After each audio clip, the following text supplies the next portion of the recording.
Vice President Kamala Harris is former President Donald Trump for his controversial visit to Arlington National Cemetery earlier this week.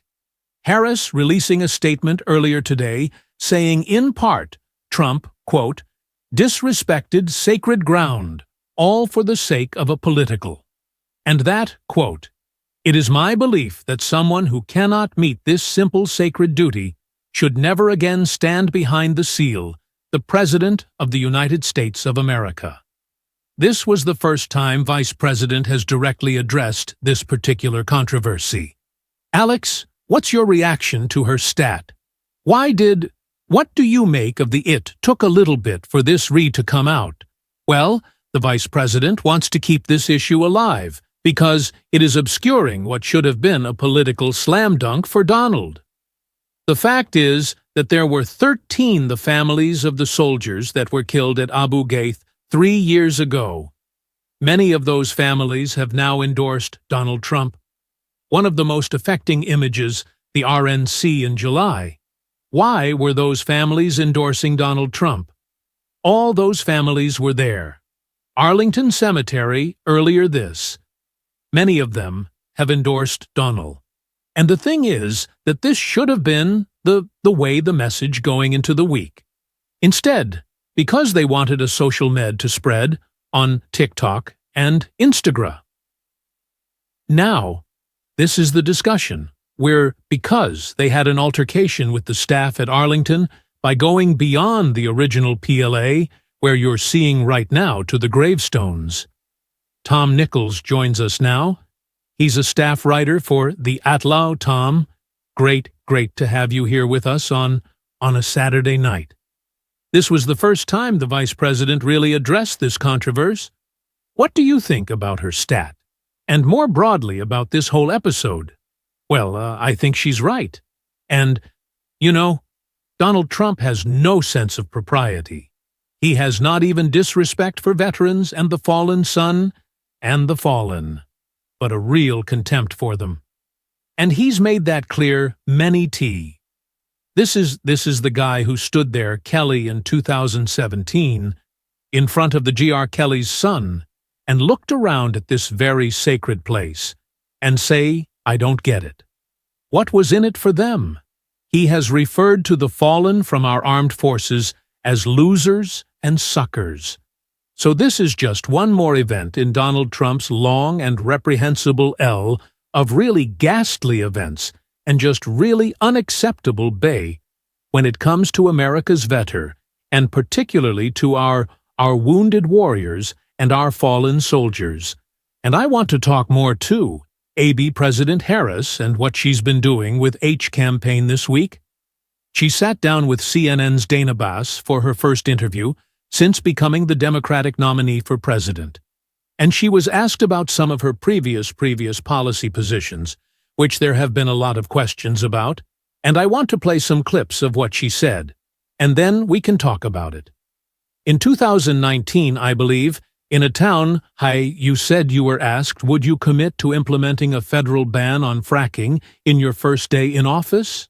And you said, there's no question I'm in favor of banning fracking. So yes, so it changed in that cam. In 2020, I made very clear where we are in 2024, and I have not changed that posy, nor will I going forward. I kept my word, and I will keep M. What made you change that position at the time? Well, let's be clear. My values have not changed. Something that you said in 2019 when you first ran, there was you raised your hand.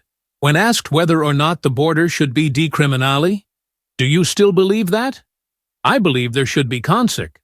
We have laws that have to be followed, and ENF that address and deal with people who cross our border illegally, and there should be consequences.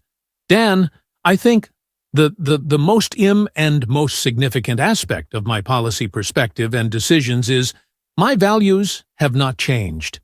And so, Tom, do you see this? How do you see this playing with some of those voters who were on the fence, are still on the fence about where she is, on different? And do you see this as a tack to the middle, I do see it as a tack to the Sen. That's what presidential candidate. That's what Ronald Reagan did for George H.W. Bush to freedom. Chanotiu. Change? Did it? You know, Barack Obama changed his mind on gay marriage. Bill Clinton declared the era of big government over. Running for president is not the same thing as running for Senate in California or trying to win a Democratic primary. I think it was a completely normal interview. I think those are the two moments where Dana Bash tried to pin Dow on changing her mind. But you're not going to find a presidential candidate who runs and doesn't change his or her ME. And I think it's kind of interest that we're having this conversation at the same time that Donald Trump has had now. You know, 5 different positions on Abor in the last 5 days. But that's just part of running for president.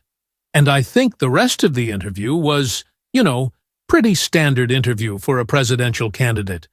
And I think it was, nothing revolu, nothing, no home runs, no major F. It was kind of refreshingly normal, actually, to be honest, in my view. And I do want to ask you about this debate that's right around the corner. I feel like with the holiday we people forget it is right around the corner. Obviously, Harris has been taken at the Trump campaign over whether these mics will remain open or closed. And they're working through all. But more broadly, how high are the stakes with this debate, do you think? Well, I don't think she's been taking at them about the mic. I think she's been kind of troll Trump about. If you really feel that comfortable, leave the microphones on because he's going to shout over them anyway, no matter whether they're on or off. I think the debates in this case are more important for Trump because I think what you saw in the CNN interview is that, Harris is not going to rise to some of the bait. I think one of the most effective in that interview was when she was asked about one of Trump's, one of his many ghastly racist statements. And she said, same old playbook. Next question. And that's exactly what she should have done. And that's the kind of thing that annoys him. He's the one that I think runs the risk of confirming, yet again, to millions of people that he's unstable, that there's something wrong with. When Trump's not on television, his approval ratings go up. The more he's on, the more people see of him. His ratings go back down. And I think the debate is a great opportunity for him to look unhinged, as he usually does, and he's been in a meltdown for a few weeks. I don't think that's going to change in the next. As you pointed out, Jessica, it's like we're, 8 days away from it now? 9 days away from it. I don't think he's going to change in a week, and, we will all watch it unfold. Togay Tom Nichols, great to have you.